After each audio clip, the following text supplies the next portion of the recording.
Well, so today we're diving into a conversation about the body, not just as something that we live in, but as a compass, a guide, a source of wisdom that we often overlook.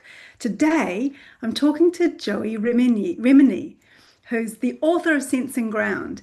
And her career as a vestibular audiologist has been supporting people around disorientation, vertigo, dizziness, tinnitus. But it led her down this path of reclaiming intimacy with the self. Mm. And so, it's about learning to listen to the signals of our body, learning the body's language, to treat the body's symptoms not as enemies, but as invitations. So, Joey invites us to sense ground through play, through art and expression, through spirituality and connection to widen our ways of being in the world. So, we're going today we'll explore what it really means to sense ground and why the body can be trusted as a guide and how we can meet both our light and our dark realities without drowning in them. I'm Mm. sure this conversation is going to go in some pretty interesting directions, Joey, but we both like to start by honoring the places that we stand and where we present out to from the world in the world. So I am beaming to you from across the Tasman Sea in Aotearoa, New Zealand. I call myself Ngāti Tiriti, here through the contract that my ancestors, the colonial forces, signed with Māori, tangata whenua, the people of this land. I honour them through their continuing hononga, the connection, integrity, respect, and care that they extend, even in the face of deep injustices that are carried out against them. And for that generosity, I hold deep gratitude. Joey, where are you in the world? I'm sitting on Wadawurrung country and I pay my deepest respects to the ancestors, past, present, and emerging, ongoing, who continue to sing and dance and tend to the natural cycles of our beautiful world. And while I don't carry Wadawurrung blood, I really feel that I carry Wadawurrung spirit because it's the Wadawurrung land on which I was born Mm. and that I keep returning to that continues to nourish me, not just with the foods that I'm eating, but the air that I'm breathing and the ocean that I swim in and the water that I'm drinking. And there does feel to be that actual connection through my body to the spirit of this land. And so I deeply want to breathe into that and acknowledge it. That's so beautiful, Joey. So you've got a book coming out. Mm. What drew you to write Sensing Ground? Well, it wrote me actually. Um, the backstory, the big story is I was really bored. I had two young children and not enough adult company. And I was trying to find other adults to hang out with, and it was just logistically difficult. So I had a lot of time to myself to ponder and meander and, enter that sort of professorship of philosophizing life. And decided to sit at my computer and see what would come through me. So kind of like stream of consciousness writing. And it took me into an incredible portal where I just had 80,000 words, boom, in a really short period of time. But it was sort of like lots of little blogs. It was like, well, what's going on here? What's coming through me? What's the theme? What's the anchor? What's the hook? So I let it go. And I took time to myself and I entered what I would call the resting phase. So Mm. the writing phase was an emptying phase. I was getting all of these ideas out of me and into linguistic format. Then what? So I had to rest and I had to just let it not mean anything. And it was really annoying. It was like I wanted structure and form and chapters and ideas, and I didn't have any of that. So I had a few months of resting in the mess. And then one day I realized, oh, there is a common theme throughout my meanderings of emptying, Hmm. resting, and then unfurling. And so after my empty purge cycle, I then rested for a few months in the mess of not really knowing what I'm doing with this book. And then the unfurling became, okay, I have at least this structure: empty, rest, unfurl, repeat. So I would contact my body and whatever was arising and surfacing within my inner world through my eight senses. And I would empty whatever doesn't belong to me. And I would just make sure I'm not holding and gripping onto life and sort of living with this contraction and tension and pushing and forcing. I was living in a flow state. So I'm emptying what isn't mine, resting as I am after I empty. Mm. So I release myself from the clutter of the outside world and I rest in my own nature. I dwell in my own nature, which is the third Yoga Sutra. And then the unfurling being, well, what's been called of me? What does my community need of me? What does the world need from me if I'm this empty vessel? So then I wrote book number two, which I called Invisible Medicine. And I was giving lived memoir-esque style examples of this living in flow and unfurling and emptying and resting and repeating. And at the end of every chapter, I would invite the reader to go through their own empty, rest, unfurl process. And when I took it to the publishers, they're like, look, you're a beautiful writer. However, you can't do both self-help and memoir. You got to pick. You got to Mm. pick. And so I Mm. had a tantrum, and it was a delicious tantrum in my office on my sheepskin rug. And I thought, oh, I'm going to have to rewrite it. Fortunately, I love rewriting, and the tantrum felt good. It had a bit of a cry, and it was sort of a delicious release. It's an empty. Mm. And I said, no, it's not about my memoir. It's definitely, I want to offer people guidance for how to stay present with themselves on our human journey when things become very dark, very Mm. lonely, very intense, very uncertain, and very uncomfortable. Because those are the times when my rock steady community members abandon themselves and they leave the process and they try and medicate or get some external expert to help them and they stop being that external expert in themselves. So I was really clear. I didn't want to tell my story. I wanted to really leave, hopefully, offer impact and leave an offering for the world that said, here's a roadmap, here's a guide, here's something that can help you through that really painful, difficult, icky, sticky parts of life, because they're the places where most people fall into the trap of othering instead Mm. of self-connection. So it took me 2 weeks and I literally just pumped that book out. I knew exactly what I wanted to say and I knew exactly how I had to say it. But the reason I had my tantrum was I really didn't want to be the expert. I didn't want to be the teacher. I wanted to be speaking from this place of equal, no hierarchy. We're all peers here. We're all brothers and sisters on earth. And here we are sharing the human journey. And it's difficult. We all struggle. And let's talk about it. So I wanted to be coming at it from that level. And basically, the writing process and the world as it is, it really didn't have space for that. So I had to tantrum and step into that place of I'm the author, I'm the expert, here's the map, and I'm going to offer you steps to take. Um, and you know what? I surrendered into that. I deeply enjoyed writing this book, and the feedback I'm getting is really, really rewarding and heartfelt because people do need maps and they need structure and they need people who they can go to for guidance. So even Mm. though I didn't want to be in that position of authority or expert, and I radically fight that belief system, um, it serves a place. So that was what was called of me, and I had to surrender. What I like about the way that you approach things, Joey, because I too am also, I think, allergic to that kind of more patriarchal notion of the expert or the, it's sort of that superiority is that you're more like a sister. That is the tone of the voice. It's like, I'm an older sister.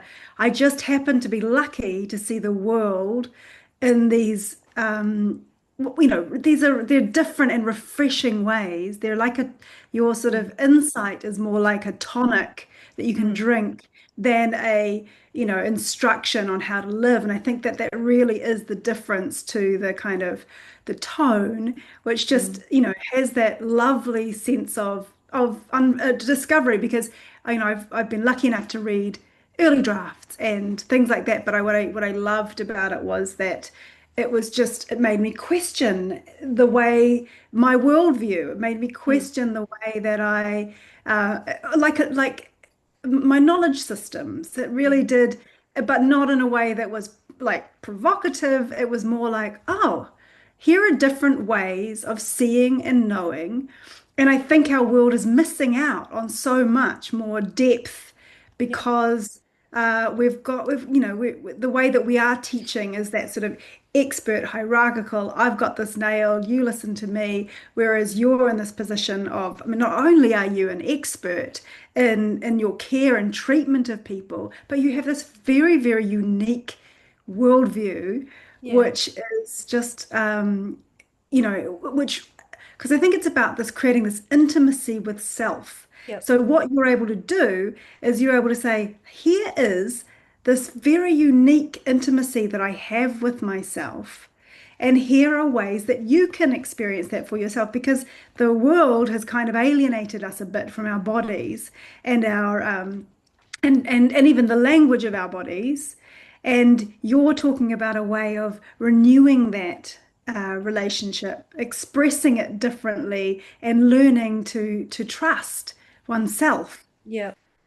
Yeah. And the big key learning, I think, for all of us is self-permission. That, Mm, what I experience in my world is actually unquestioned. It, it's my reality, it's my experience. And often we want that something or someone out there to validate it and be like, yeah, that's really happening. Yeah, that's real for you. Yeah, I agree with it. Like, yeah, you're allowed to feel that. Yeah, you can want that. Yeah, you can dream that. Those desires are totally okay. We want that sort of eternal, ever-loving mother figure, the kind of fantasy mother, to be continuously having our back.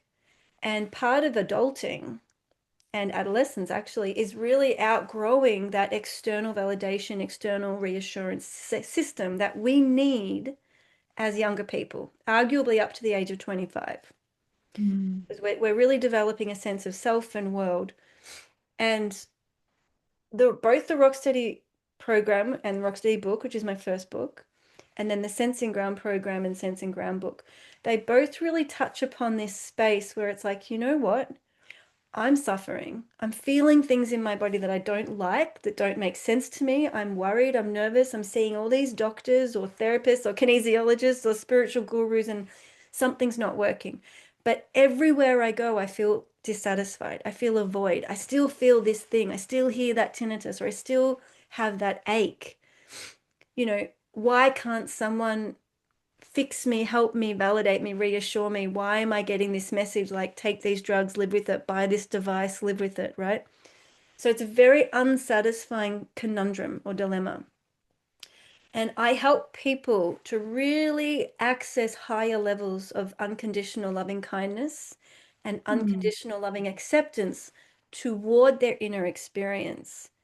Because these body sensations, whether it be dizziness, vertigo, tinnitus, pain, you know, anxiety, depression, um, isolation, all of these experiences, I believe, it is our body's way of calling us in to pay attention.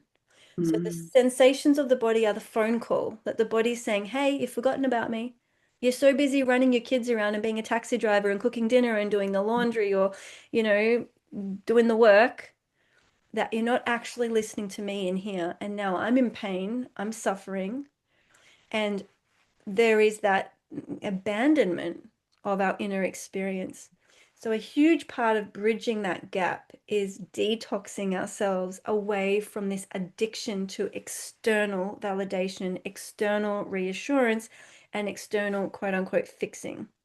mm, And so, as we enter this new realm of the inside out lens, instead of the outside in lens. The inside out lens is what is my experience. Completely unique, completely personal, and completely unrepeatable, which is why it's so hard to do any scientific research on this stuff because mm, your experience is changing every single moment, never to be mm, repeated. And your relationship to that moment dictates your life. So when what I feel, I reject, I hate, I try and get rid of, I run away from, I fight, flight, freeze, fawn.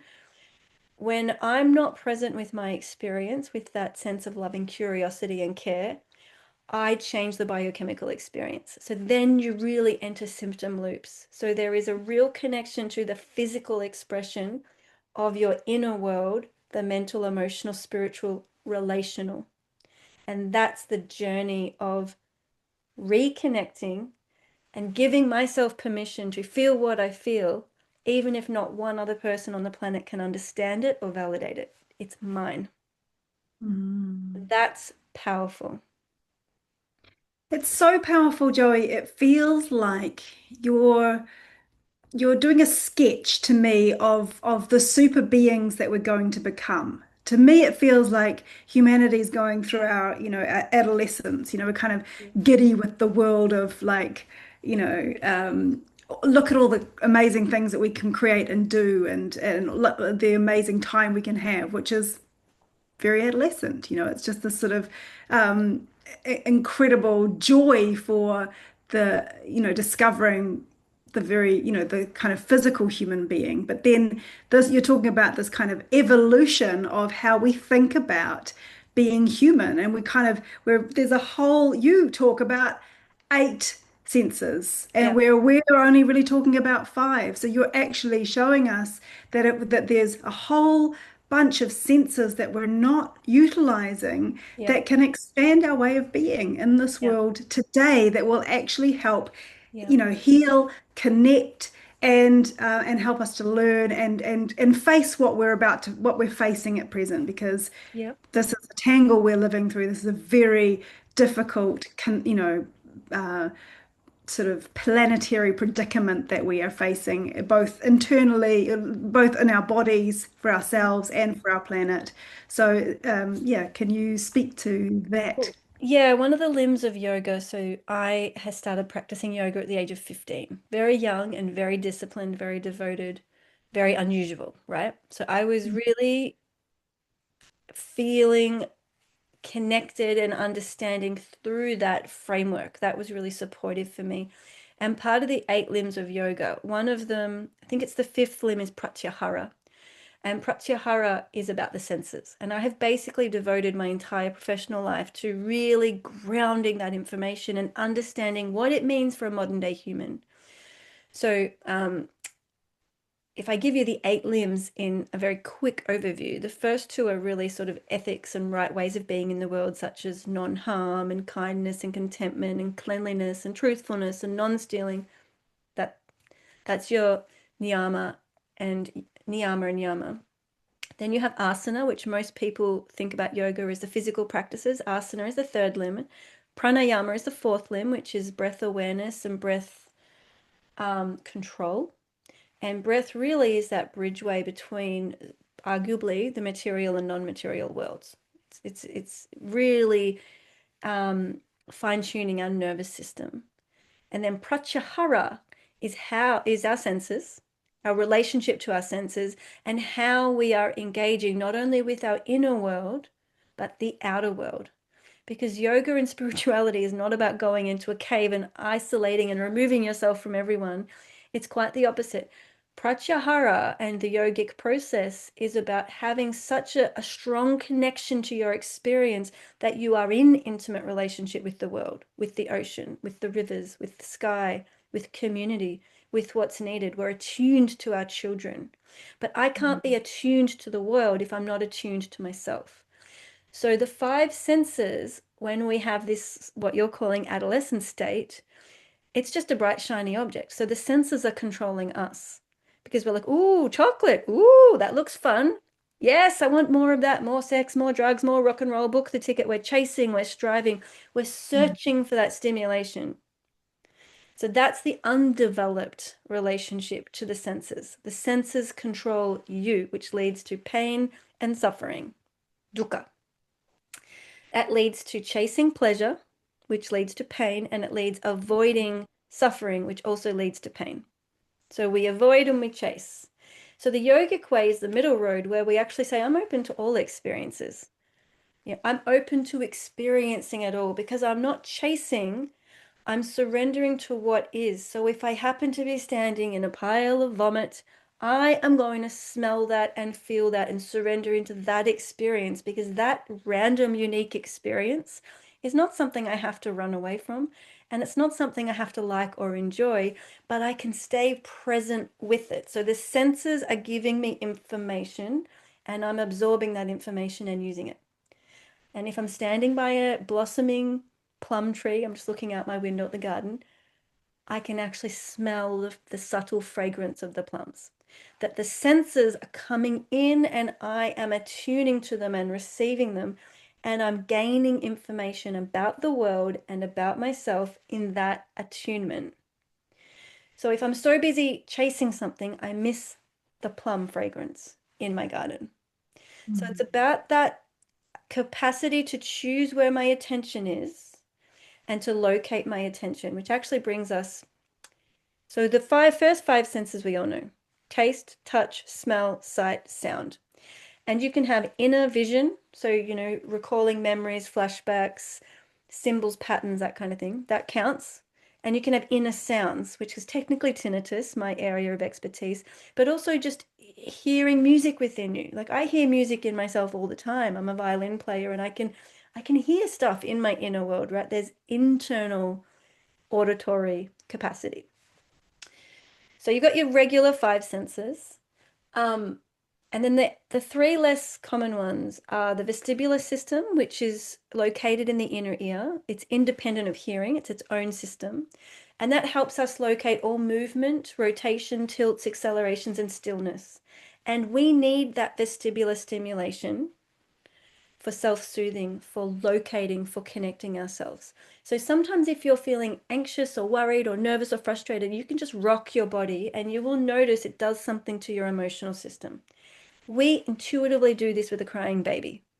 Mm. It's not necessarily an intellectual decision. We just know to hold it and rock it.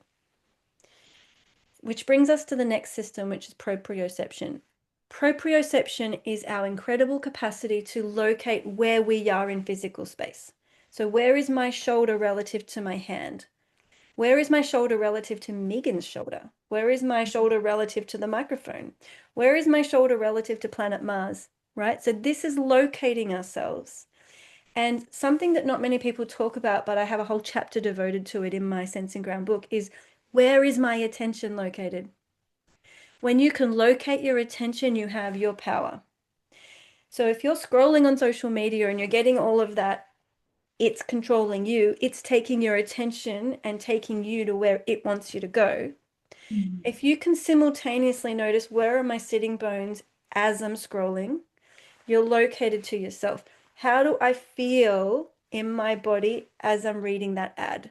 How do I feel in my body as I listen to this podcast? That's having attention both on the outer world and attention on your inner world, anchoring in with your proprioception. Where am I? Can I locate myself in myself and pay attention to Megan?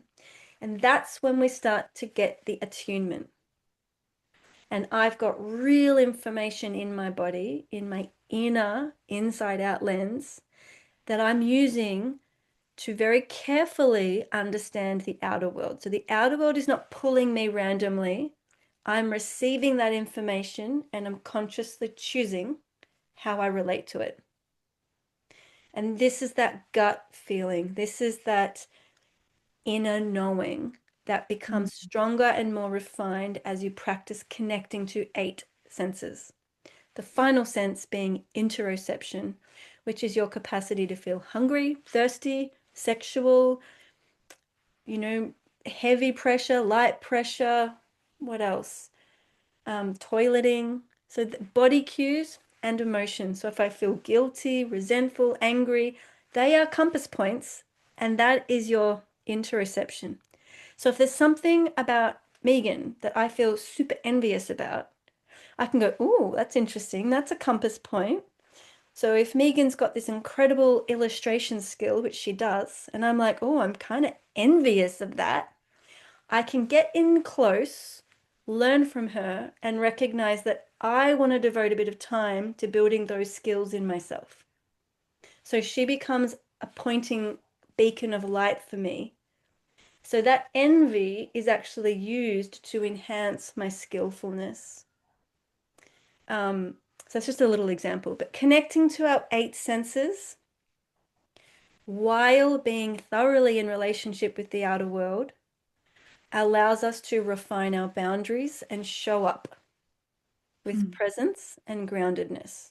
So the outer world is not just flinging us around like a ping pong ball. And we're also not having such sort of strong, solid boundaries that we're not in relationship with anything. We're just like, no, block that person, delete, right? That's when we're not in relationship at all. So we are slowly but surely through the sensing ground process, learning how to navigate boundaries in real time and reconnect to the immense information that comes through our eight senses. So, when I sort of talked before about the language of the body, you're basically giving us an introductory course to the nouns and verbs and, all of the sort of the nuances of this massive dictionary, or I mean, it's way more fluid than that, obviously, but like this relational kind of opportunity. So we Yeah, can listen with all of these aspects of our being and we can respond.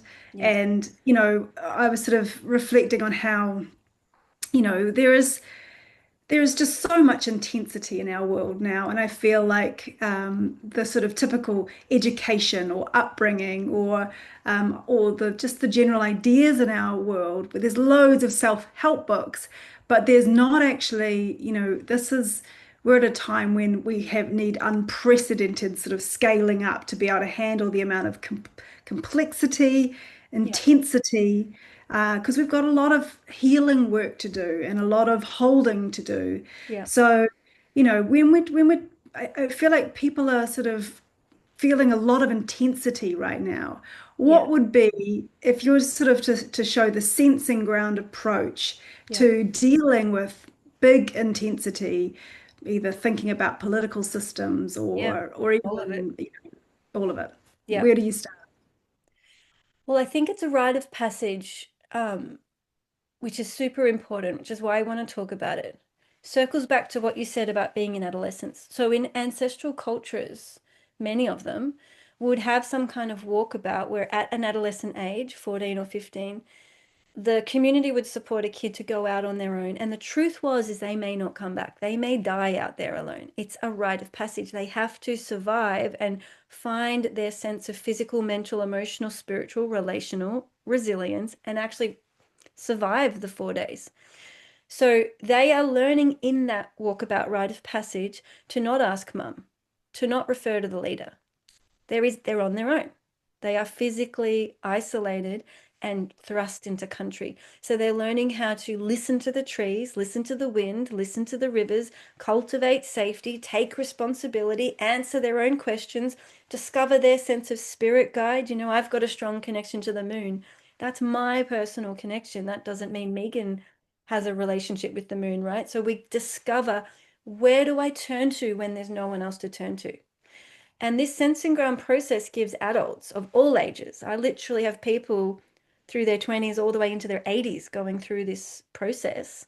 And they're reclaiming, who do I turn to on the darkest nights, in the most intense moments when I desperately want to medicate myself, numb out, call a friend, book a therapist, take myself to emergency. What if I pause and stay with myself a bit longer and just don't do any of that?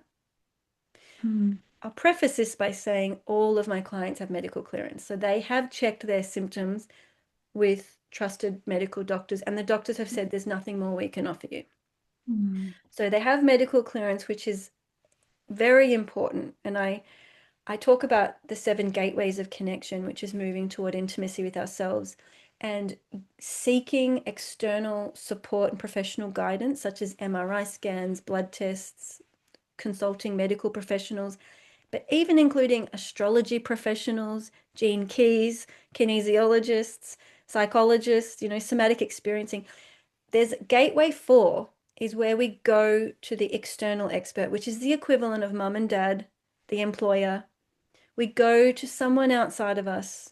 Mm. And what you're talking about is actually outgrowing that and going, whatever I'm experiencing is such an intense, soulful ache that the world just doesn't feel right. I'm not happy with how the world is. I'm outgrowing the current systems. It doesn't matter how many therapy appointments I book, I'm still fucking pissed off and frustrated, and it's intense, and like something has to change and I don't know what it is. So Mm. you're outgrowing gateway 4 and you're moving into gateway 5, which is the struggle and the dark intensity. And the only way through gateway 5 is to outgrow gateway 4, which means you stop looking for external reassurance. So in Sensing Ground, I give the skills and the tools and the traps for how we stay present with ourselves and what are the likely issues we're going to face. And it's Mm. okay to still reach out, right? It's not cold turkey. Um, And there's a difference between reaching out for someone to save us and reaching out and saying, oh, Megan, I just had a big tantrum and a really big weekend. Do you want to hear about it? Right? There's a difference between sharing our life and expressing the fullness of our humanity with a trusted other, non-transactional, being seen, being known, being vulnerable, being real. That is gateway 5, gateway 6, gateway 7 intimacy. So the gateway 5 is identifying with the struggle, the intensity, the chaos, the discomfort, and not trying to run away from it. It's owning it and saying, you know what? I think I'm going to have to meet myself here. Gateway 6 is the equivalent of coming back from the walkabout rite of passage. So you've survived, you haven't died, and you've found your feet. So gateway 6 is when I'm intimate with myself. I'm strong, I'm clear, I've outgrown my symptoms, I've got my resilience, I know where I go to and who my spiritual supports are. I'm connected to country, place, community, and I know my role. I stand alone and I'm connected. It's very powerful. I don't think many people get to this place. Mm. And then Mm. gateway 7 is the next one where you can be real, raw, and vulnerable anywhere with anyone, have genuine, authentic, loving kindness and loving care for every being on this planet. And you don't go to special people. You don't be like, oh, I'm just going to save this to share with Megan because this is my special thing. You're actually present and real wherever you are with whoever you are. So we've outgrown that special person phenomenon, which is where most of the world is living, which is that gateway for, oh, I just save this for that special therapist, or I just say that with that special friend. And so there's these tethers, which is a type of clinging and grasping. So this gateway 7 is real, pure, unconditional love. And I am only just now at the point in my life, because I've just turned 40 last year, where I'm starting to meet other people at that gateway 7, and it is a type of intimacy that is unparalleled. It is so beautiful.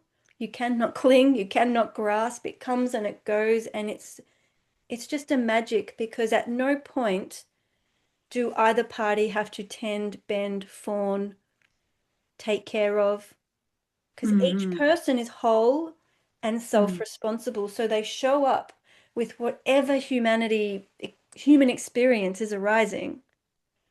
There's no hiding, but there's also no expectation. There's no agenda. There's Mm. no tethers. There's no tangles. It's just pure human mess. And there's no insecurity or judgment. So it's just a different way of communicating and relating. It's a new way of being in the world. So Mm. moving through these gateways of connection, I believe a lot of us are stuck at gateway 5. It's like we Mm. know something's not right, but we're still trying to medicate it. We keep going back to that addiction to the external expert. And my book, Sensing Ground, is really a radical call to action. Stay with the discomfort. Your body Mhm. knows what it's doing. Your neurons are firing like crazy, so you actually pause and feel it. See how it goes. Give it a go. Just 5 minutes a day. Stay a bit longer and see what you learn. See how you grow. And that's what brings us through that gateway 6 rite of passage, the apprenticeship, where we go, you know what? I have made it through the fire and I am stronger than ever. She's the phoenix rising. That's gnarly. Mm. Mm.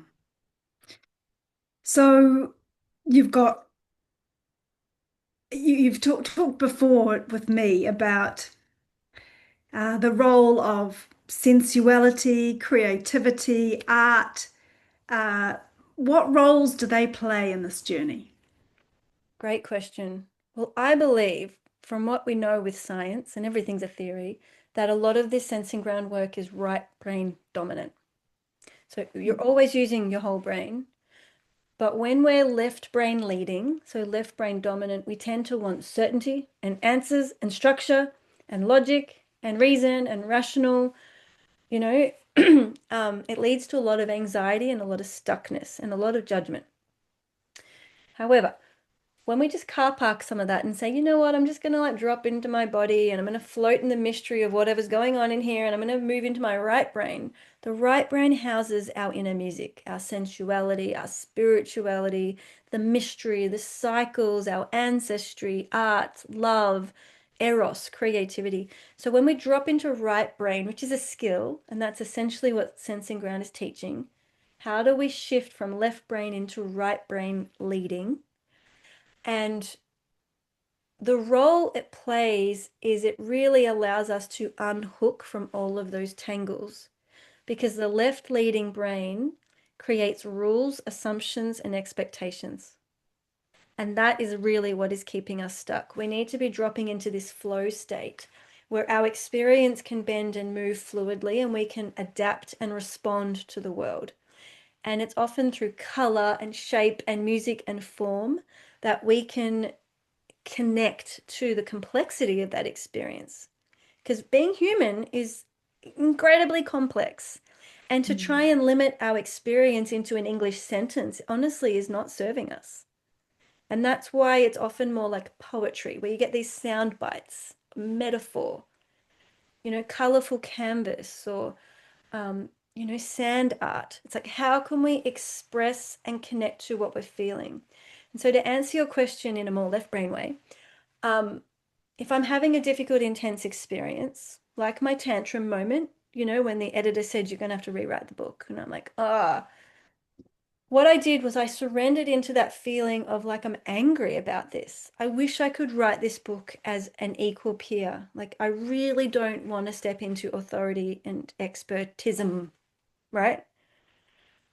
But I just allowed myself to surrender into the playful divine comedy of an adult tantrum. I say that with respect. It was just having a few tears, but let's face it, it's a tantrum. And there's something really beautiful about dropping into it in a playful, artistic, creative, surrendered way. You're not micromanaging it. You're not judging it. You're just going, this sucks. I'm not getting my way. I'm not getting my way. The world is not as I want it to be. Bummer. And as I drop into that, let myself cry. I might doodle. I might write. I love poetry. I might write a poem. Sometimes I'll write a song. On the other side of that experience, because remember, I'm in the inside out lens. I'm experiencing it from the inside. I'm not watching myself as an external observer judging with the left brain. I'm in the experience, experiencing it, and I'm also witnessing it without judgment from my sense of inner adult, an inner elder. Mm. And by the time I get through the end of it, and I might have let's say, a 5 minute cry, write a poem, and at the end of it, insight will land. So my intuition comes. And through that sensuality and artistic process, I am, can pick some mint from my garden. I can smell the mint. I can put on Mm. some music and just allow my body to move. So I'm bringing all of my senses into the fullness of that experience. And I believe what happens when we surrender into the experience and invite our senses to come along, we simply get there quicker. Mm. Because Oh, and without hurting other people and yeah, without making, true, true. And that's the other thing. I can have a little cry in my office and write a poem, and I'm pretty sure I did this. I can then walk out of my office, go to my husband, I've got to rewrite my book. I've just had a tantrum. And then we laugh about it because I've moved it. It's shifted. So yeah, and you shifted it the he's way not you copping it. want. You did your own work. Mm, I love that. Actually, the process you talk about maps over a process that I used to utilize in the design world, which was the theory U. Otto Scharmer talked about that whole process of having to dive deep and get, and release and let go and, and do all the big messy stuff. But I guess it's a real call to getting messy and putting on your gumboots and going into things that have felt scary. yeah. But doing it from a place that it's the ground is what you're talking about. It's like it's okay to be messy because you found your ground. Yeah, and it's also the hardest part, I think, for all of us, and I'm human, it's not easy for me, it's in some ways I was born into this sort of what I would call the gateway 5, 6, 7 apprenticeship very young, and it's so lonely. It is so lonely because the vast majority of the world are super happy with the therapeutic model and the expert model. And so from a Mm. very young age, I'm like, this doesn't make sense. This doesn't feel good. And who am I left with? Me. And so, like, in some ways, I look at other people and think, God, I wish I was happy with a therapist. That just looks so seductive. I would love that. But, I am what I am and I feel what I feel, and that's makes you can't fight reality.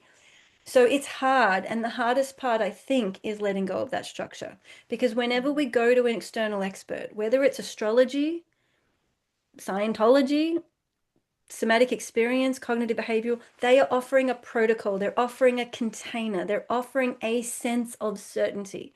And when you pull that away and go, who am I?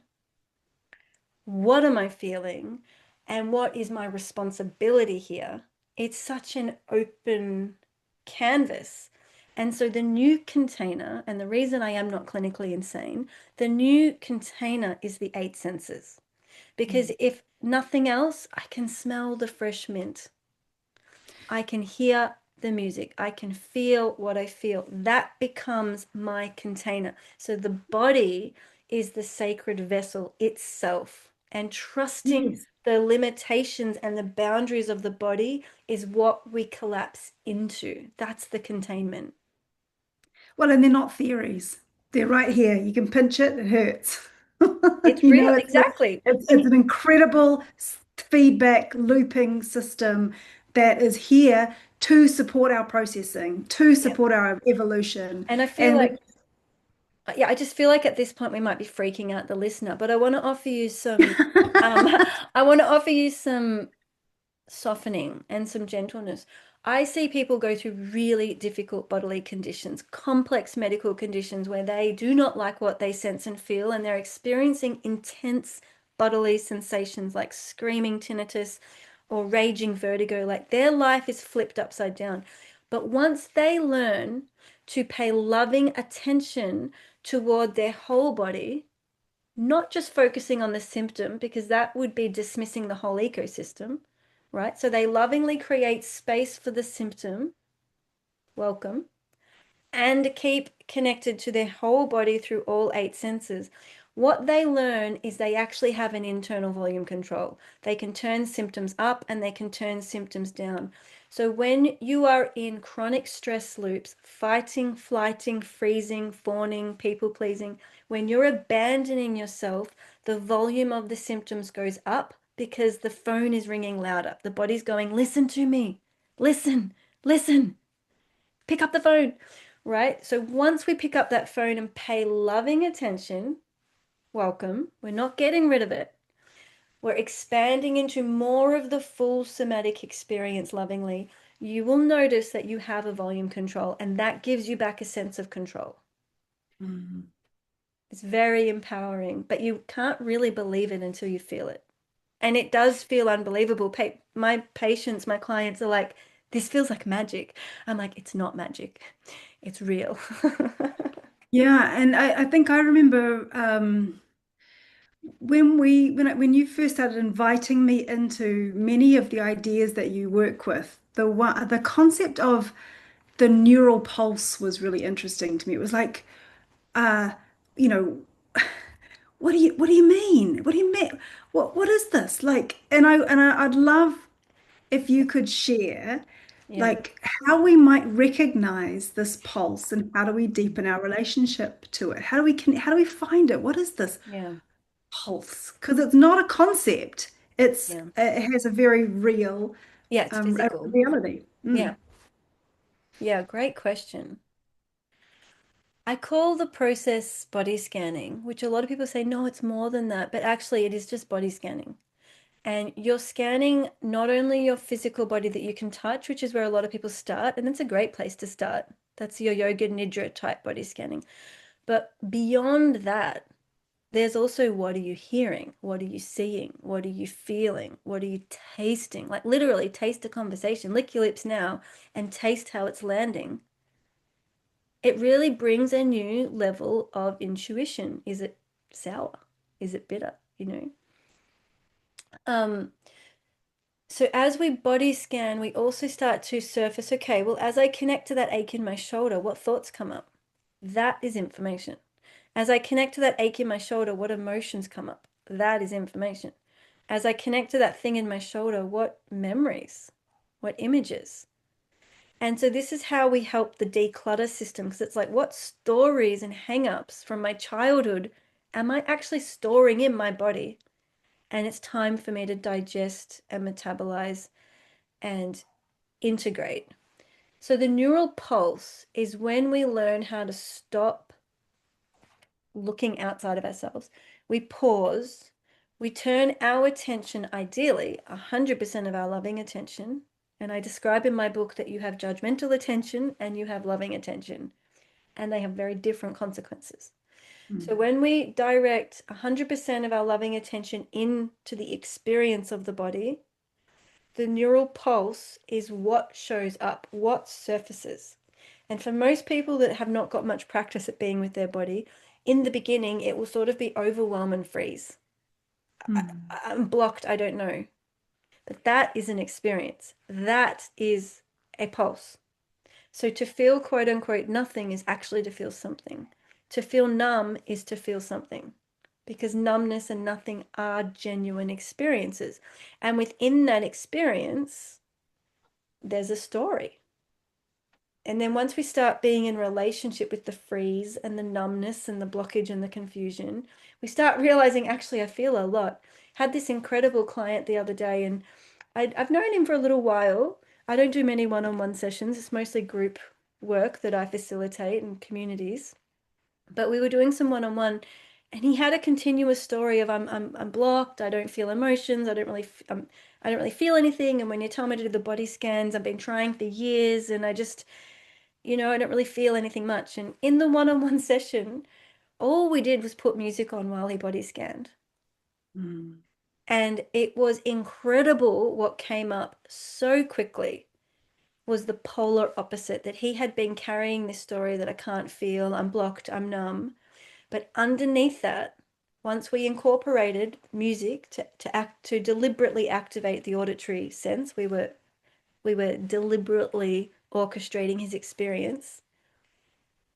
He was overwhelmed with very deep emotional feelings, that he was a deeply sensitive, deeply feeling man.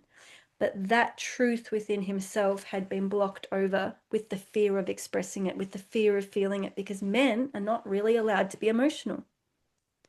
So then Mm. he has the opportunity to go through this self permission of, wow, I'm a deeply feeling man. I'm a deeply sensitive man, and allow him to own that story and to allow his neural pulse to sing a little bit more freely instead of feel clamped down and that disconnect. I don't want to feel, can't feel, don't want to feel, can't feel. So we're cracking open this blossoming flower. And I have never met anyone who can't feel. And I work with a lot of neurodivergent people, and I think they are holding stories that hold them back from actually tapping into what their innate, natural connection is. And it is really difficult when you're neurodivergent and your experience is not mirrored and not matched and not validated and not allowed. Of course, we're going to disconnect and cut down and be like, okay, not feeling anything. It's not safe to feel because I just get teased or told off. But you Mm. can reawaken that. And again, it's that self permission of I'm unique and that's okay. Yes, and this world is very much favoring a particular type of expression in the world. And I know that just, all my life I've felt like an outsider in Mm, my own world and on my own communities and on my own family at times because it's just like things don't really make sense to me. The world kind of stopped when I started getting excited, curious. It's like my curiosity is like at the edges of the world, not, what the answers are. And so I sort of, when I hear you talking, Joey, it kind of takes me on this journey beyond the current shores of our kind of allowable experience. And I really, I love that because it's, I have had to develop new language. I've had to, annex parts of my brain to kind of, invite these ideas in, but they've really been so rich and they mm, help me, they're so applicable in day-to-day life. Is with so in terms starting to sort of wrap a little bit, tell me, is there anything else that you would want people to know mm, before we close up? And of course, where are we going to find Sensing Ground? Because we're all going to want multiple mm. copies. Well, Sensing Ground is available at your bookshop, so look up your favorite bookshop and order it. It's on pre-order, so it'll be released March 2026. And I would love you to pre-order because that really helps raise the visibility of the book and to help other people find it. So I would love you to pre-order my book. Please do. Um, and we'll put a link to seekingbalance.com.au where people can find my communities. But what I would want to leave people with is this. I mean, I talk a lot with people and I'm quite bold and courageous with my capacity and yearning for intimacy. So I have a very special knack of cracking people open and also freaking people out because I'm so deeply grounded and comfortable with sort of living fully nude, metaphorically. But what I have learned in those beautiful waters as I talk with any random person on the planet is most people feel alone. And most people have no one to talk to about it. In fact, I don't think I've met anyone, like not one person, who's got that special human, and I know people who have identical twins and really close sisters, and some people are born into very beautiful human intimate connections, but there are still tangles. And so if I go back to this concept of the seven gateways, the first gateway is when we're just swapping information that is easily accessible, like the weather, the news, the football. Anyone can do that. And connection is swapping information. So gateway two is when we start to say, well, this is the weather I like, and this is my football team, and this is where I do yoga. So I'm helping people locate who I am and where I am in community. I'm giving a bit of information that's personal. That's gateway two. And they're our situational friends, community friends. Gateway three is what I call the complain and blame gate.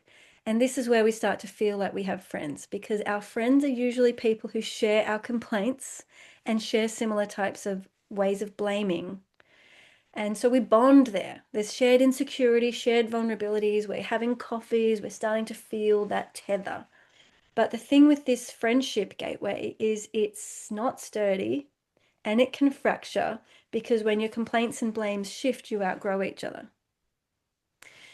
And some people will live there forever. They will never outgrow that, right? So all of your questions and curiosities will annoy them because they're like, no, no, I just want to stay here with my complaints and blames because that's really safe and familiar for me.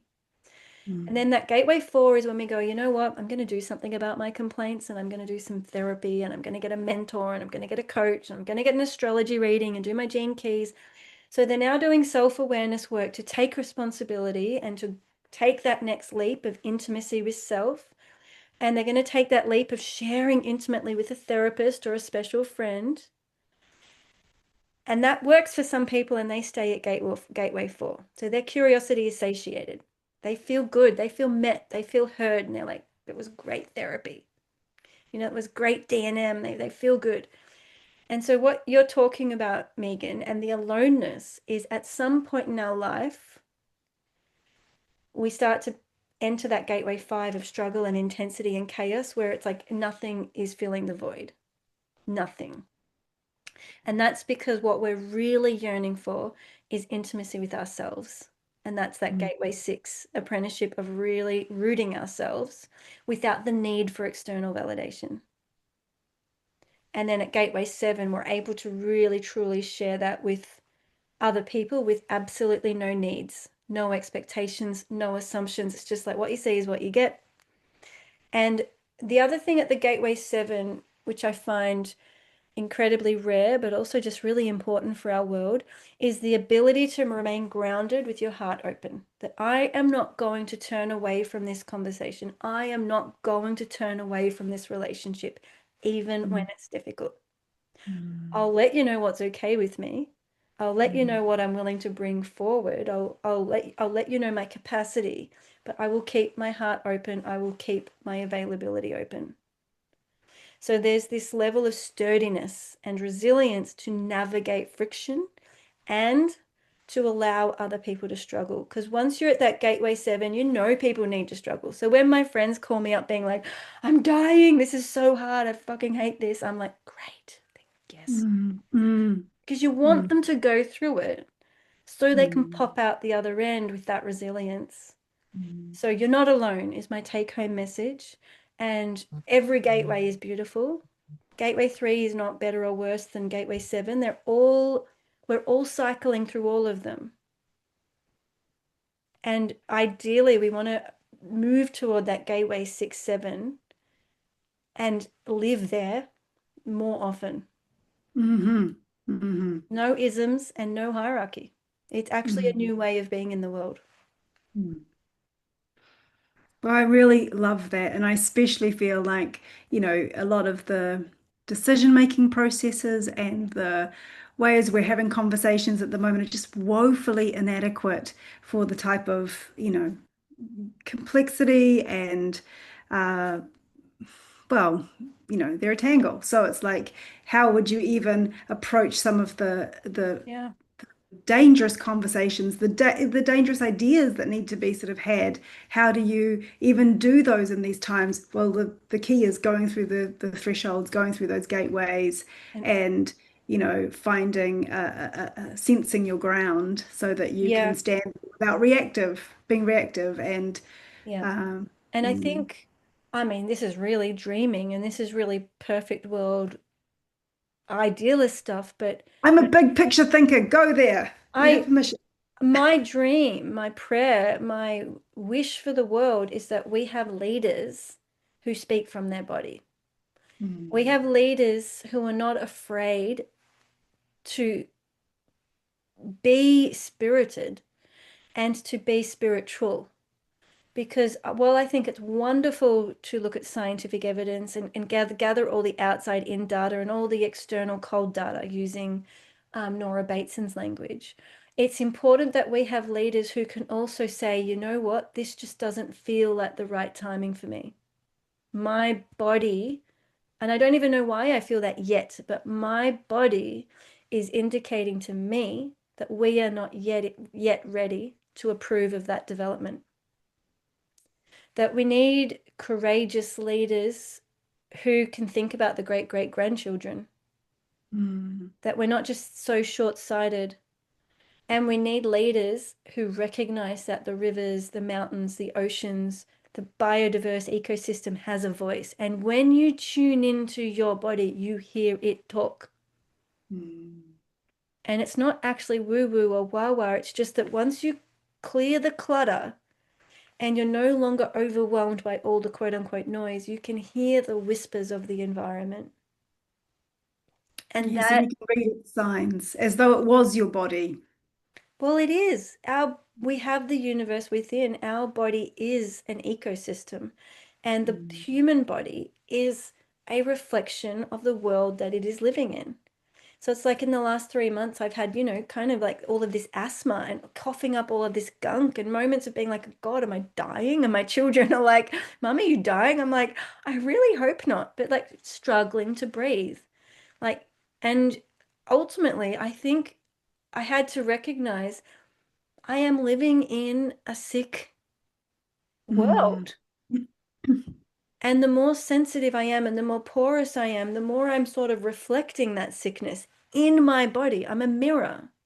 Mm. And as I really paused to be with it, what it felt like was communicating through my body compass was this primordial grief that there comes a moment in time where a being is conceived and born, and we split from oneness and we shift into the illusion of separation. And it's important that we grieve that Mm. because when I can reweave myself back into oneness and interconnectedness, honoring my uniqueness, but I'm not separate. And it felt like that process I had to go through physically, and it was a hard apprenticeship. Mm. Um, so yeah, we have to be willing to become Earth. We are Earth. There is no separation, and these are all indigenous beliefs that are consistently shared around the planet. I Mm. didn't have someone teach that to me. I feel it. And I think we're having to learn to really renegotiate our relationship to self and our relationship to where we live, this incredible paradise of a planet, and our relationship to community. Wow. Um, it just feels like a bit of a masterclass on super beings. Thank you, Joey. I really appreciate just the new language that I have, the new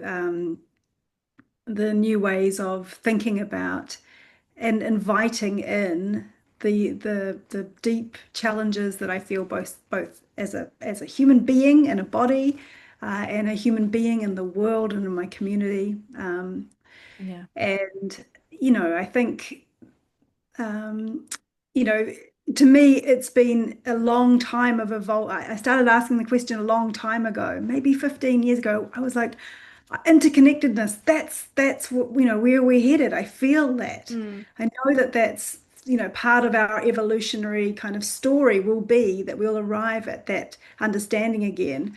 But I only really knew it in my brain. I really only knew that as an idea.